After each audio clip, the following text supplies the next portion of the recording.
Friends, आपने Amityville house की horror story तो सुनी ही होगी। आपको पता ही होगा कि ये एक सच्ची कहानी है जो रियल लाइफ पैरानॉर्मल एक्टिविटी पे बेस्ड है, जिसे लुत्स फैमिली ने अपनी जिंदगी में एक्सपीरियंस किया था। इस घर में बहुत सारी मौतें हुई थी और वारन के मुताबिक इसकी हिस्ट्री बहुत ही ज्यादा डार्क है। सो आप जानना चाहते हैं कि उनके साथ इस घर में क्या हुआ था, तो इस वीडियो को आप पूरा देखिए। और अगर मेरे चैनल पे नए हैं तो सबसे पहले चैनल को सब्सक्राइब कर दीजिए। इससे ये होगा कि ऐसी ही इंटरेस्टिंग वीडियो आपको सबसे पहले मिल जाएंगी। So without wasting time let's start the video. ये कहानी है 1974 की। मूवी की स्टार्टिंग होती है एमिटीविल हाउस से, जहाँ घर की बेसमेंट में रोनाल्ड नाम का एक आदमी है जिसको 3:15 पर एक भूतिया आवाज कह रही थी कि उन्हें मार दो, जिसे सुनकर वो ऊपर जाता है और अपनी पूरी फैमिली को मार डालता है। फिर पुलिस उसे अरेस्ट कर लेती है और रोनाल्ड अपने बयान में ये कहता है कि उस घर में कुछ आवाजें उसने सुनी थी और उन्हीं आवाजों ने उससे ये सब करवाया है। फिर एक साल बाद 1975 में लुत्स फैमिली उस घर में रहने आती है, जिसमें एक कपल जॉर्ज और कैथी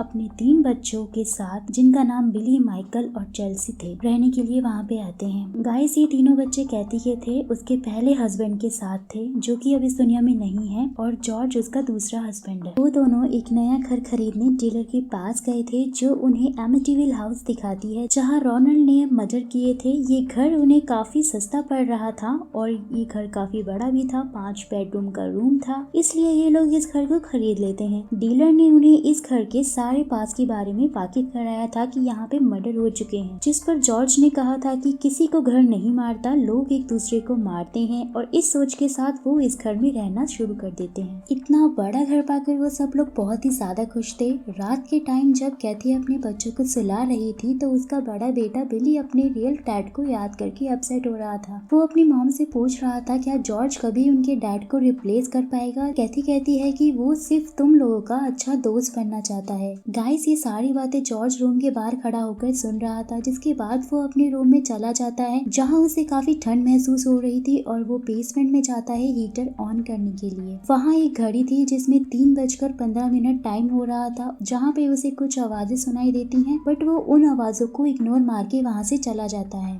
फिर जब बेडरूम में कैथी और जॉर्ज इंटीमेट हो रहे थे तो जॉर्ज को एक लड़की की आत्मा दिखाई देती है, जिससे वो बहुत ज्यादा घबरा जाता है और डर जाता है। फिर नेक्स्ट डे जब कैथी अपनी छोटी बेटी चेल्सी के रूम में जाती है तो वो देखती है कि चेल्सी अकेले में किसी से बातें कर रही है। फिर कैथी उसे पूछती है कि वो किससे बातें कर रही है, जबकि वहाँ पे कोई भी नहीं था। तो चेल्सी उसे बताती है कि वो जूडी से बातें कर रही है। गाइस, जूडी कोई और नहीं बल्कि रोलैंड की छोटी बहन थी, जिसका मर्डर उसने उसी रूम में किया था। उसकी आत्मा वहाँ पे भटक रही थी, जो बस चेल्सी को दिखाई देती थी और किसी को भी दिखाई नहीं देती थी। फिर कुछ देर बाद चेल्सी घर में नहीं मिलती है तो जॉर्ज और कैथी बहुत ज्यादा परेशान हो जाते हैं। फिर उन्हें बोट हाउस से अपने डॉग के भौंकने की आवाजें सुनाई देती हैं, जिसे सुनकर वो बोट हाउस जाते हैं तो देखते हैं कि चेल्सी बोट पे खड़ी है और बस पानी में कूदने ही वाली है। जॉर्ज उसे पकड़ लेता है। कैथी उससे पूछती है कि वो यहाँ पे क्या कर रही है, तो चेल्सी बताती है कि वो जूडी को अपना बोट हाउस दिखाने के लिए लेकर आई थी, बट गाइस वहाँ पे उन तीनों के अलावा और कोई भी नहीं। ये सुनकर कैथी को काफी ज्यादा अजीब लगता है, जिसके बाद जॉर्ज बोट हाउस का दरवाजा लॉक कर देता है और सोने के लिए चला जाता है। फिर जब रात में कैथी का छोटा बच्चा माइकल वॉशरूम में हाथ धो रहा था तो उसके पीछे उसे एक आत्मा दिखती है और अजीब अजीब सी आवाजें सुनाई देती हैं और वाटर टैप से पानी की जगह खून टपकने लगता है। वो ये सब देख के बहुत डर जाता है और भागकर जाकर अपने बेड पे सो जाता है। रात के 3:15 पे घर की सारी विंडोज अपने आप खुल जाती हैं। जॉर्ज उठ जाता है और बच्चों के रूम में जाता है, जहाँ वो देखता है कि उसके हाथों उसके बच्चों का खून हो गया है और उसने अपने आप को भी गोली मार ली है। फिर तभी अचानक उसकी नींद खुलती है और उसे पता चलता है कि ये सब बस उसका एक सपना था, सच नहीं है। फिर वो देखता है कि बोट हाउस का दरवाजा खुला हुआ है, जबकि उसने तो लॉक किया हुआ था, जिसके बाद उसे डाउट होता है कि शायद चेल्सी फिर से वहाँ पे चली गई है। वो भाग कर जाता है जहाँ उसका डॉग बहुत जोर जोर से भौंक रहा था। फिर उसे लगता है कि शायद चेल्सी पानी में कूद गई है, क्योंकि दोपहर में वो पानी में कूदने की कोशिश कर रही थी, जिसके बाद वो उसे बचाने के लिए पानी में कूद जाता है, बट चेल्सी वहाँ पे नहीं थी। बाहर आने के बाद वो देखता है कि चेल्सी अपने रूम की विंडो से उसे देख रही है। वहाँ वो अकेली नहीं थी, उसके पीछे एक अनजान लड़की की आत्मा भी खड़ी हुई थी। जिसके बाद जॉर्ज फटाफट भागकर चेल्सी के रूम में जाता है तो देखता है कि वो सो रही है और सीलिंग पे जूडी की आत्मा को किसी ने पकड़ कर रखा हुआ था। फिर जब वो बेसमेंट में जाता है तो देखता है कि उसका डॉग दीवार के नीचे खोद रहा है। उसे डाउट होता है कि दीवार के पीछे कुछ तो गड़बड़ है। वो घबरा जाता है, बट तभी वहाँ पे कैथी आ जाती है और उसे पूछती है कि वो इतना घबराया हुआ क्यों है। जिसके बाद वो बताता है कि वो सो नहीं पाता है और उसकी तबीयत कुछ ठीक नहीं है। वो उस पर गुस्सा करता है और वहाँ से चला जाता है। उसका ऐसा बिहेवियर देखकर कैथी को काफी हैरानियत हो रही थी। फिर जॉर्ज बिली को लेकर लकड़ियाँ खरीदने जाता है और सारी लकड़ियाँ उसे अकेले रखने को कहता है। वहीं दूसरी तरफ कैथी जब किचन में थी तो उसे अपने पीछे एक परछाई नजर आती है। वो जैसे ही टर्न करके देखती है, फ्रिज पे मैग्नेट से लिखा हुआ था catch them and kill them, मतलब उन्हें पकड़ो और मार दो। फिर उसे डाउट होता है कि शायद ये सब जॉर्ज ने किया होगा। फिर जब वो उसे पूछती है तो फिर वो आकर देखते हैं वहाँ पे कुछ भी ऐसा नहीं लिखा था और फ्रिज पे मैग्नेट इधर उधर बिखरे हुए थे। जिसके बाद कैथी सोचती है कि ये सब शायद उसका भ्रम हो सकता है। फिर रात को जॉर्ज और कैथी डेट पर जाने वाले थे और बच्चों का ध्यान रखने के लिए उन्होंने बेबी सिटर बुलाई थी।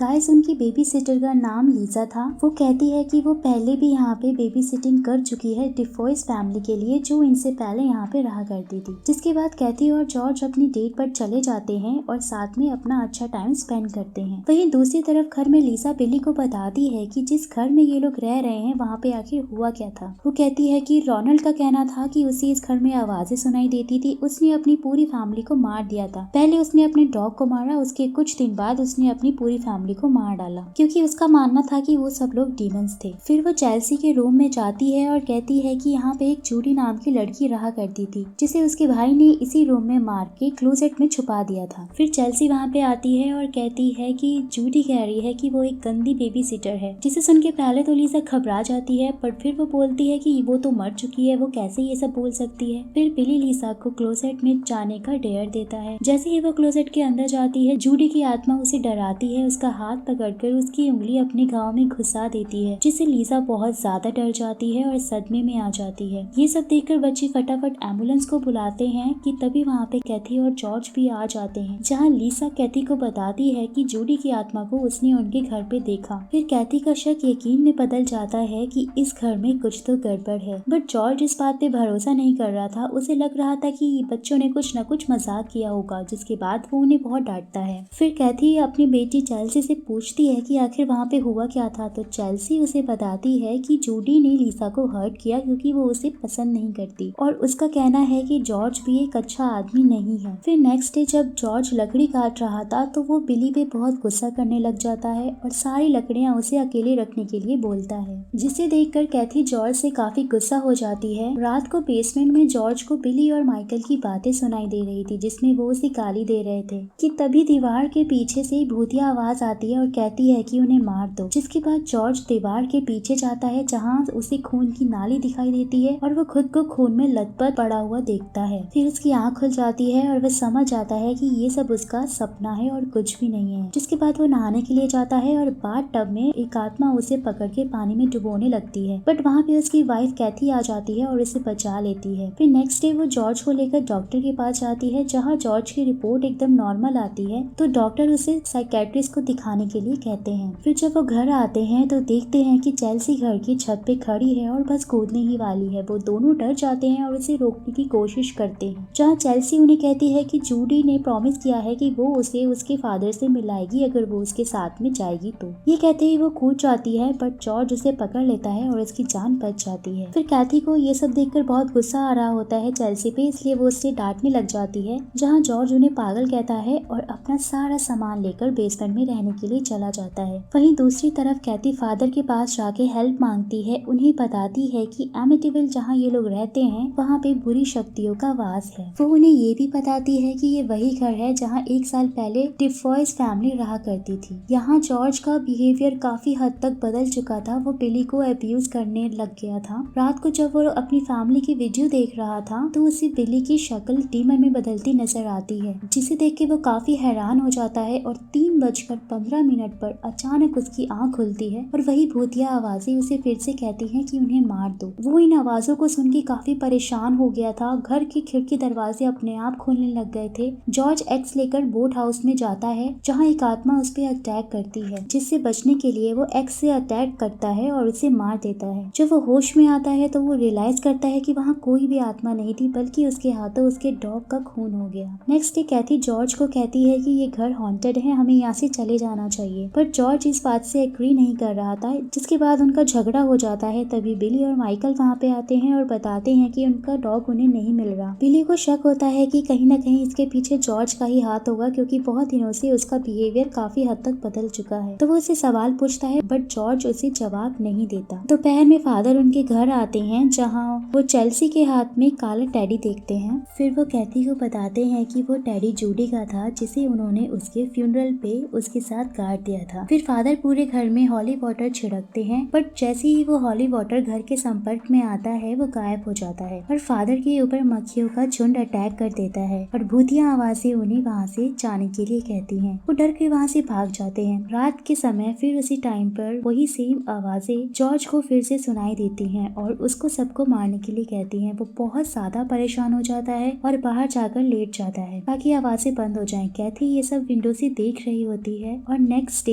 एक लाइब्रेरी में जाती है। वहाँ जाकर वो उस घर से रिलेटेड सारे आर्टिकल पढ़ती है, जिसमें लिखा हुआ था कि रोनल्ड ने अपनी पूरी फैमिली को डीमन समझ के गोली मार दी थी। और उसी आर्टिकल में उसे एक पेज मिलता है जो रोनल्ड के रूम से मिला था और उसमें कैचम लिखा हुआ था। वो उस बुक को ढूंढती है जिसमें उस घर के बारे में और भी बहुत कुछ लिखा हुआ था। उसमें लिखा था कैचम एक रेवरेंड था, उसने ये घर 1671 में बनवाया था, जहाँ वो इंडियंस पर डिमोनिक रिचुअल परफॉर्म करता था और उन पर टॉर्चर करके उनकी बलि शैतान को चढ़ाता था। फिर एक दिन उसने खुद की बलि चढ़ा दी ताकि वो अपनी आत्मा को वहाँ पर रख सके। ये सब पढ़कर कैथी समझ जाती है कि उस घर में कैचम की आत्मा है जो जॉर्ज से ये सब करवा रही है। वहीं घर पर जॉर्ज को वो आवाजें फिर से सुनाई देती हैं। वो दीवार तोड़ देता है और उसके अंदर जाता है, जहाँ उसे वही जेल दिखती है जहाँ पे इंडियंस को टॉर्चर किया जाता था। वहीं एक रूम में उसे कैचम भी दिखता है जो चाकू से अपना गला काट लेता है और उसका सारा खून जॉर्ज पर गिर जाता है